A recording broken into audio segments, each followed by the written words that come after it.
everyone, it's Vicky here from Crafty Heaven, and thank you very much for joining me today, and Happy New Year to you all. I hope you all had a lovely Christmas and New Year. So today we're kicking off for the month of January for a new card series, and this series we're going to be making some cards with quilted designs using our paper and cardstock, and they're going to be really easy to make. They're not going to be difficult or anything like that. So I asked people on my YouTube if that was something you would be interested in for this month, and everybody answered yes. So that's what we're going to be doing. So today we're going to be kicking off with this beautiful card, and this is called the Cathedral Window quilted card, and I saw this all over Pinterest and I thought it was a brilliant design, and I was inspired by a lady on YouTube. I will link her YouTube channel down below. I believe her card was a Christmas card, but as you can see I've adapted mine to a birthday card, so you could use these for any occasions. So this is the card we're going to be making today. As you can see, I have the quilted cathedral window design here, and then I've got the sentiments sending you best wishes for someone special born in, and I haven't stamped the month yet because then I can leave this, you know, to one side and then give it to someone and stamp the month they were born inside the card. So this is a 5x7 card. So the products we're using to make this card, I've just got this old paper pad that I got from Stampin' Up. I believe it was a Valentine's collection, but you could use any paper that you have. You do need to have paper that is double-sided to do this project, but if you don't have double-sided, you can adapt it to use with the single-sided paper. You know, once you see how this is assembled, you could, you know, adapt it with what you have. So that's what I'm using. We're also using Adventures in Ink Love Grows stamp set for the butterfly here. We're using a Creative Craft product, and this is the Floral Calendar A6 stamp set. So I've used the Sending You and then For Someone Special Born In. These two are in stock over on Craft Stash. I'll link them down below, but this one unfortunately isn't available. And this is the Textures by Lou Collins Reflections Large Word Dies, and we're using the Best Wishes, but you could use any products that you have in your craft room to make this card. Okay, I am also using some A4 square pad. This is from The Works. It was £2. You could also use graph paper, and the reason we're doing this is because instead of sticking these individually down onto the card and trying to get them all lined up, it was easier to just stick them to your graph paper and then cut the excess off and just stick these that are going to be stuck on there straight on to the card, and you'll know that you're going to get it all lined up. Okay, so that is that. And also I've got some cute little sequins here that I can finish off and decorate the card.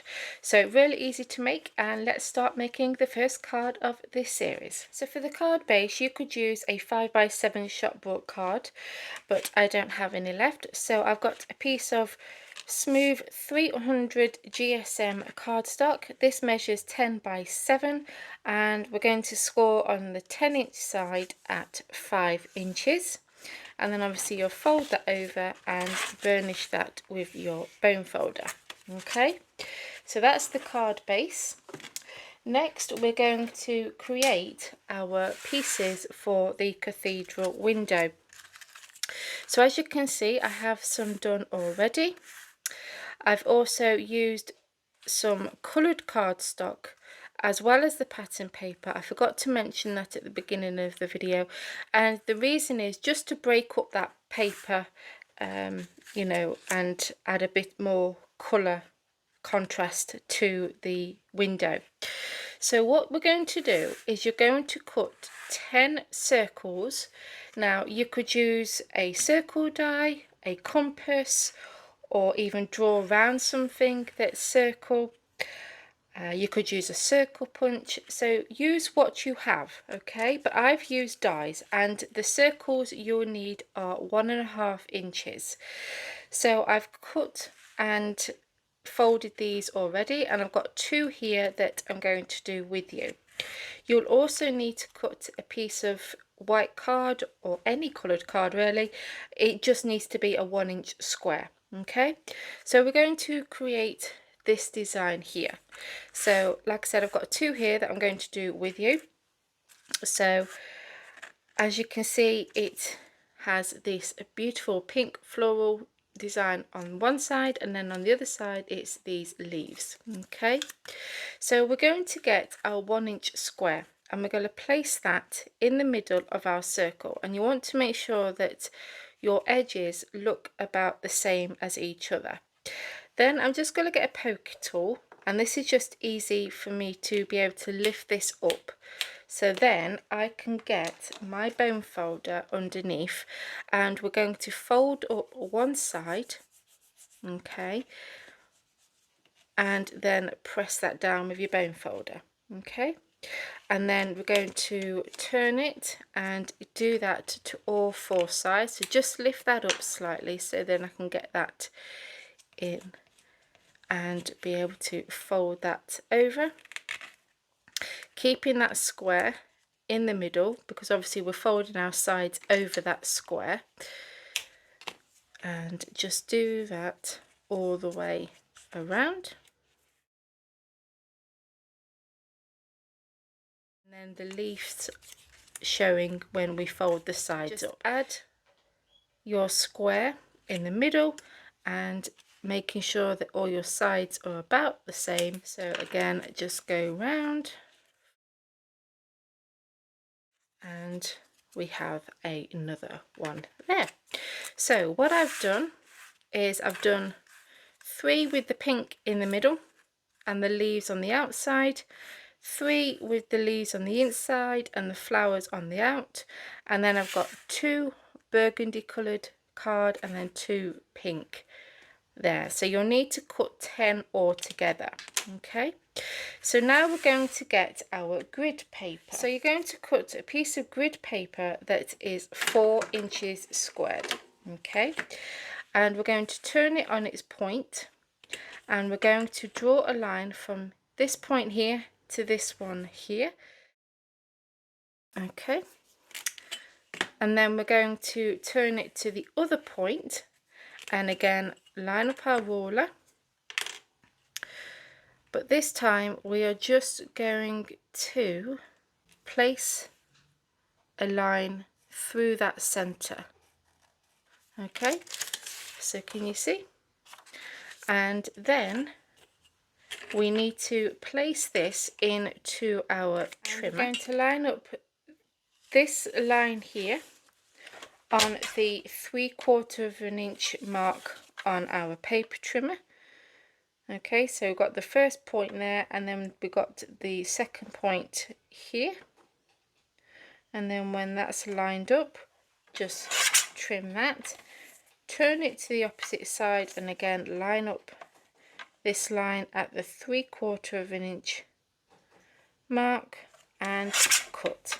Okay, so you should have something like that. What I want to do is we're going to run some adhesive all over your graph piece. So I'm going to have this one here first, and I'm going to place it so this point here lines up with the center. So I'm going to place that on there like so. Okay, so if I lift that up, you can see what I've done. Then I'm going to get the one with the pink flowers in the middle, and I'm going to line up those 2 like so. And as you can see, using the grid paper helps line these all up a lot easier. Then I'm going to get a pink and a burgundy colour, and I think I'm going to have the burgundy this side, so line them up together, and you want to try and put each one up together so you don't see that grid paper underneath. Okay, and then do the same on the opposite side. So put that up like so. The one with the pink flower, and I'm going to have that one here. And I'm going to have the same on this side, so line them up. Okay, and then I'm going to add the other two on this side.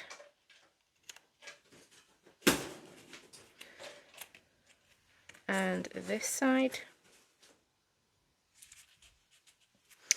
And then I'm going to have the burgundy on the end here,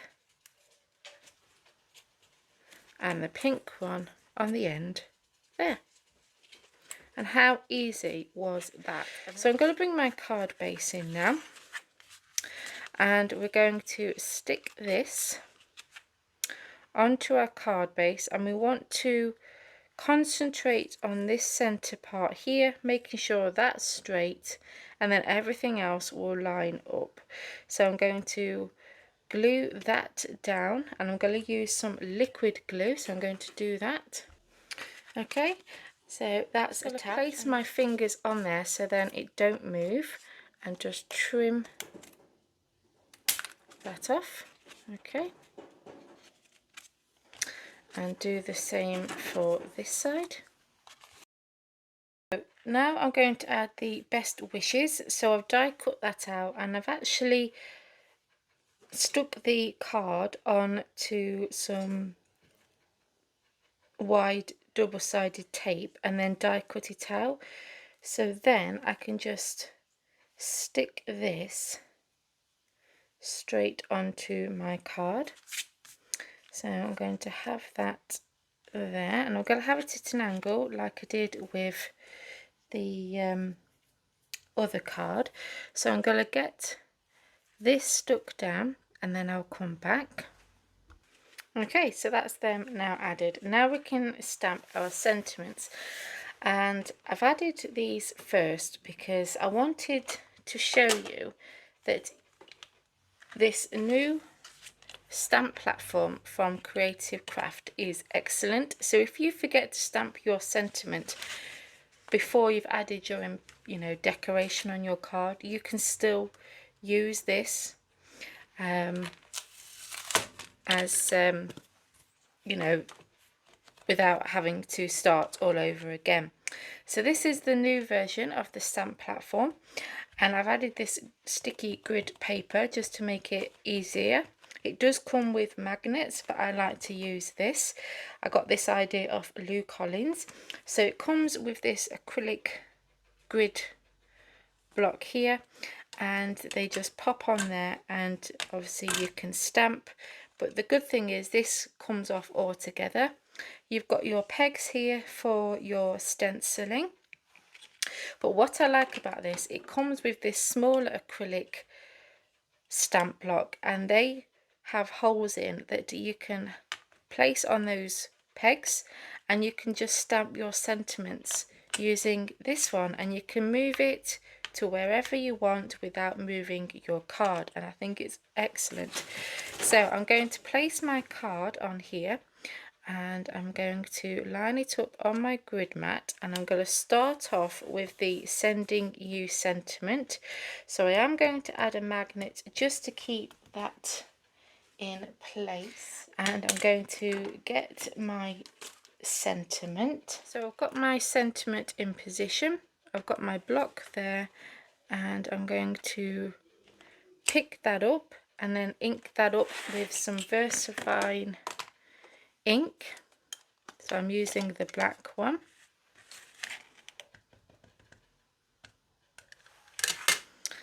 and I'm going to place that back on there. And as you can see, my window is underneath there, so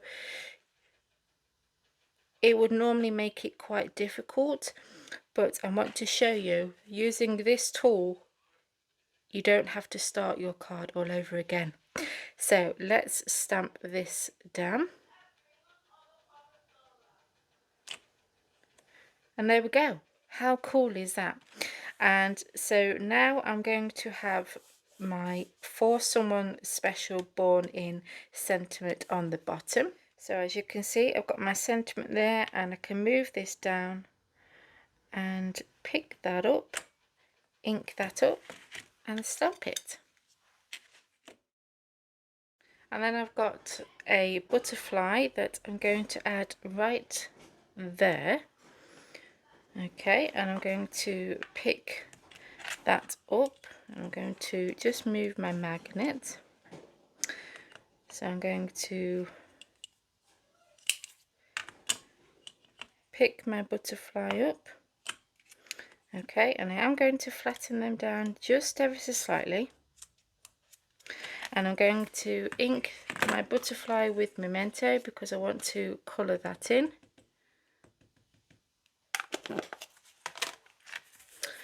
Okay, and then place that on there, and I'm going to wipe that excess ink off. Place that on there and stamp that down, and I'm just going to hold that in place for a few seconds.